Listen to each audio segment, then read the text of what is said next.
नमस्कार, फाइटर समाचार में आपका स्वागत है। पेश है आज 17 जुलाई शाम 7 बजे राजस्थान की खास खबरें। सुप्रीम कोर्ट ने सीबीएसई की त्रिभाषा नीति के तहत 9वीं कक्षा में तीसरी भाषा अनिवार्य करने के प्रस्ताव पर चिंता व्यक्त की है।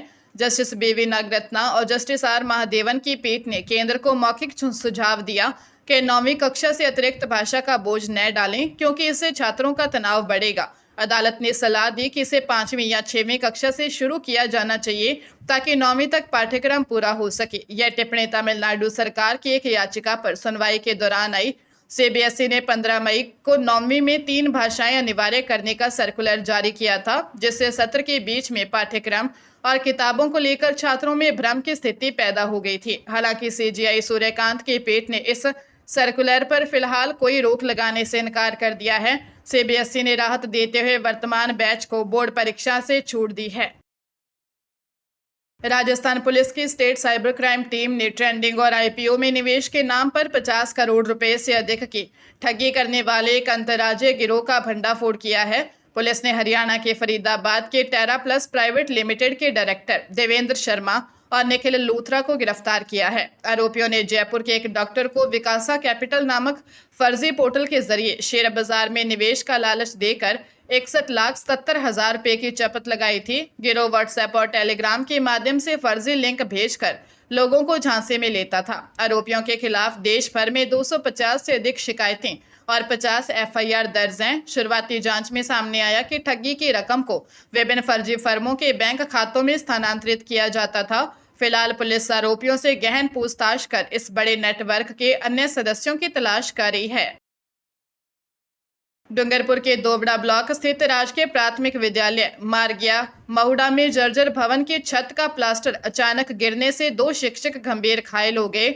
शिक्षिका शिल्पा कुमारी की नाजुक हालत को देखते हुए उन्हें उदयपुर रेफर किया है, जबकि शिक्षक राजकुमार बुनकर का इलाज चल रहा है। गनीमत रहे कि मध्याह्न भोजन के कारण 26 बच्चे उस समय कक्षा में नहीं थे, अन्यथा बड़ा हादसा हो सकता था। विद्यालय का एक कमरा पहले ही जर्जर घोषित होकर बंद था, लेकिन प्रशासन ने बाकी 2 कमरों की सुरक्षा पर ध्यान नहीं दिया।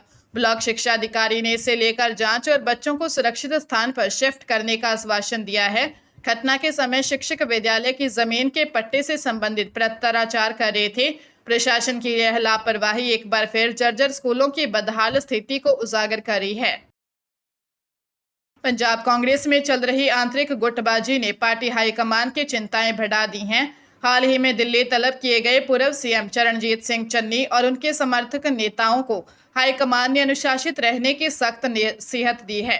बावजूद इसके जमीनी स्तर पर स्थितियां सामान्य नहीं दिख रही हैं। चन्नी गुट अभी भी राजा वड़िंग के नेतृत्व को स्वीकार करने में असहज है, जिससे पार्टी में टकराव की स्थिति बनी हुई है। विशेषज्ञों का मानना है कि यदि आगामी विधानसभा चुनाव से पहले आपसी मतभेद दूर नहीं किए गए तो यह अंतर्कलह कांग्रेस के लिए आत्मघाती साबित हो सकता है। दोनों धड़ों का मुख्य ध्यान एक दूसरे को कमजोर करने और टिकट वितरण में अपना वर्चस्व कायम करने पर है। ऐसे में यदि दिल्ली नेतृत्व ने जल्द ही कोई ठोस और सर्वमान्य समाधान नहीं निकाला तो चुनाव में कांग्रेस को भारी नुकसान उठाना पड़ सकता है।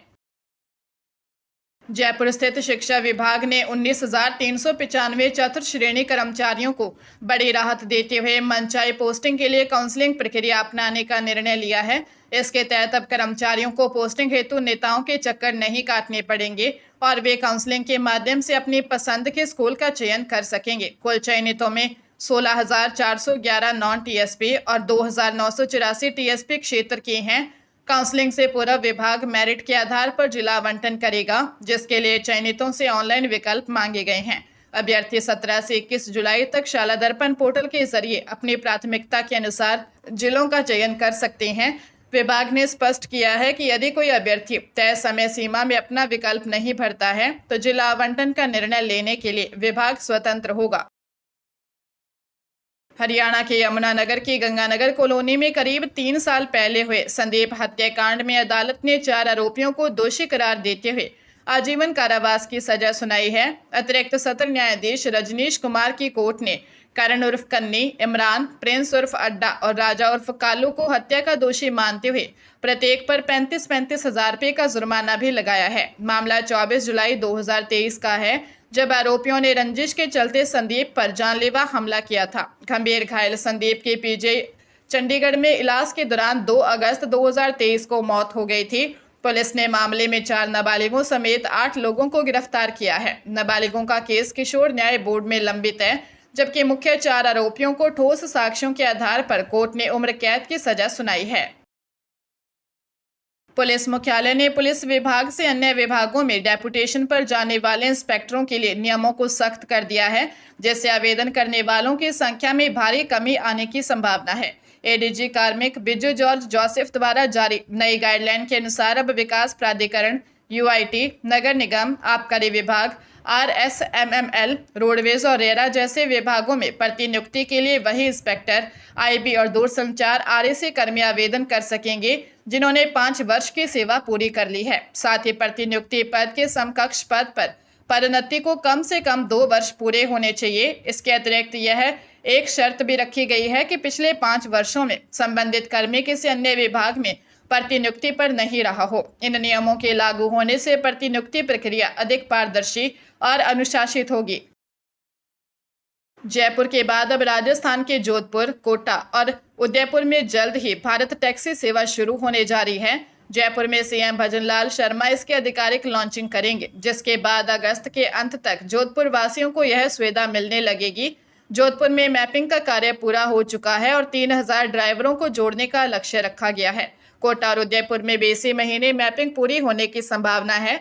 यह सेवा सहकारी मॉडल पर आधारित है, जहां ड्राइवर 500 रुपये में कंपनी के शेयर खरीदकर शेयर होल्डर और वोटर बन सकते हैं। बोर्ड ऑफ डायरेक्टर्स में 2 सीटें ड्राइवरों के लिए आरक्षित रहेंगी।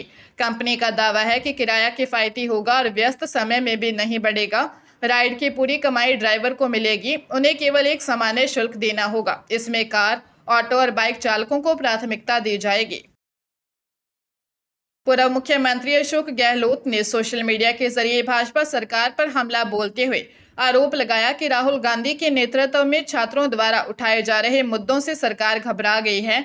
गहलोत ने दावा किया कि कोटा में छात्रों के कार्यक्रम में बाधा डालने के बाद अब उत्तराखंड के देहरादून में भी भाजपा सरकार द्वारा इसी तरह के प्रयास किए जा रहे हैं। उन्होंने कहा कि प्रशासनिक दबाव के बावजूद युवा भारी संख्या में राहुल गांधी से जुड़ रहे हैं। गहलोत ने इन गतिविधियों को युवाओं की आवाज दबाने की कोशिश करार दिया और कहा कि सरकार आम जनता और युवाओं की भावनाएं समझने में पूरी तरह विफल रही है। उन्होंने विश्वास जताया कि देहरादून से छात्रों की उठने वाली यह आवाज़ सत्ता के गलियारों तक जरूर पहुंचेगी और छात्रों के भविष्य से जुड़े मुद्दों को सरकार के सामने प्रमुखता से रखा जाएगा। अलवर के बानसूर थाना क्षेत्र के बबेरा गांव में 3.5 बीघा जमीन के विवाद में एक ही परिवार के 2 पक्षों के बीच संघर्ष हो गया। सगे भाइयों के परिवारों में लंबे समय से चल रहे इस जमीन विवाद के दौरान कहासुनी मारपीट में बदल गई। आरोप है कि दूसरे पक्ष के हवा सिंह और मुकेश ने ट्रैक्टर से संतराम गुर्जर, उनके भाई रघुवीर और सुभाष को टक्कर मार दी। इस घटना में तीनों गंभीर रूप से घायल हो गए, जिन्हें तुरंत जिला अस्पताल ले जाया गया, जहां उपचार के दौरान 60 वर्षीय संतराम गुर्जर की मौत हो गई, जबकि रघुवीर और सुभाष का इलाज चल रहा है। थाना प्रभारी राजेश कुमार मीणा ने बताया कि मृतक के भतीजे सुरेश की रिपोर्ट पर 13 लोगों के खिलाफ हत्या सहित विभिन्न धाराओं में मामला दर्ज कर पुलिस जांच कर रही है। बीकानेर के छत्तरगढ़ तहसील के चक 1 RAM में शादी को लेकर हुए विवाद में 3 लोगों की मौत हो गई और एक युवक गंभीर घायल हो गया। विवाद लड़की की शादी को लेकर था, जहां पिता पक्ष अपने पसंद की जगह पर शादी करना चाहता था, जबकि भांजे पक्ष के लोग शादी दूसरी जगह कराना चाहते थे। रहमत अली, सिकंदर समेत 8 लोगों ने मारम खान के घर पर हमला कर दिया। इस हमले में अली शेर, जिंदू खां और करीम खान की मौके पर ही मौत हो गई, जबकि नब्बू खां गंभीर रूप से घायल है। सूचना मिलते ही पुलिस मौके पर पहुंची और घायलों को छत्तरगढ़ अस्पताल में भर्ती करवाया गया। घटना से क्षेत्र में हड़कंप मच गया है। पुलिस ने मामला दर्ज कर आरोपियों की तलाश और मामले की जांच शुरू कर दी है।